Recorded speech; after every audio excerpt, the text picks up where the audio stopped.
नमस्कार दोस्तों। सत्ता में बैठे राजस्वी जिंदगी जी रहे हैं लोग यह कहकर अपनी नाकामियों को छुपाने की कोशिश कर रहे हैं कि मजदूरों ने जब अपने अपने घरों को लौटने का मन बना लिया है तो ऐसे में सरकार क्या करे। साहब, ऐसा बोलकर और ऐसी कल्पना करके आप अपने आप को तो संतुष्ट कर सकते हो, लेकिन हकीकत से मुंह नहीं मोड़ सकते। आपके खाने पीने के सामान उपलब्ध कराए जाने की तंत्र में खामियां रही हैं। आप बिना आमदनी वाले लोगों की जरूरतें पूरी नहीं कर सके। मजदूरों के सामने सबसे बड़ी समस्या खाने पीने को सामान को लेकर थी। मजदूरों को जब लगने लगा कि भले ही वो लोग कोरोना से बच जाएं, लेकिन भूख उन्हें मार डालेगी, जब सरकार की तरफ से उन्हें कोई उम्मीद की किरण नहीं दिखी, तब मजबूरन मजदूरों ने फैसला किया होगा कि भूख से तड़पकर लावारिस मरने की बजाय क्यों ना अपने अपने गांव को वापस लौटा जाए। साहब, आपने मदद के नाम पर आर्थिक पैकेज की घोषणा की, लेकिन आर्थिक पैकेज की घोषणा के बाद भी लोगों के चेहरे पर बेचैनी है, तसल्ली नहीं है। इसकी वजह यह है कि यह एक क्रेडिट पैकेज है। पैसा नहीं दिया गया, पैसा मिलेगा मगर कर्ज की शक्ल में मिलेगा, जबकि जरूरत है कि पैसा अभी दिया जाए। बीते एक सप्ताह से वो सारे सीन, सारे दर से बार-बार जीवंत होकर राज्य की सीमाओं, हाईवे, बाईपास, टोल नाका और शहरी क्षेत्रों से गुजरते रास्तों पर नजर आ रहे हैं साहब। लेकिन मुझे लगता है आपको नहीं नजर आ रहे हैं, लेकिन पूरा देश देख रहा है। थके रुके, गिरते उठते, रोते बिलखते, मरते जीते लाखों लाख लोगों का यह कारवां चलता चला जा रहा है, चलता चला जा रहा है, चलता चला जा रहा है।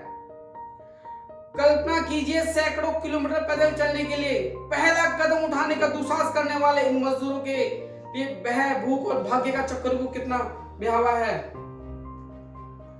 अंतिम पीड़ा वाले इन पलों के बीच सबसे बड़ी विडंबना, सत्ता में बैठे राजस्वी जीवन यापन कर रहे हमारे नेताओं ने यह देखकर भी अनदेखा कर दिया कि भटकते चलते लाखों लोग छाले वाले पैरों से गुजर रहे हैं। साहब, महामारी ने महसूस करवाया है कि इतनी बड़ी आबादी के लिए सत्ता में बैठे राजनेताओं ने अभी तक कोई पुख्ता योजना नहीं बनाई है।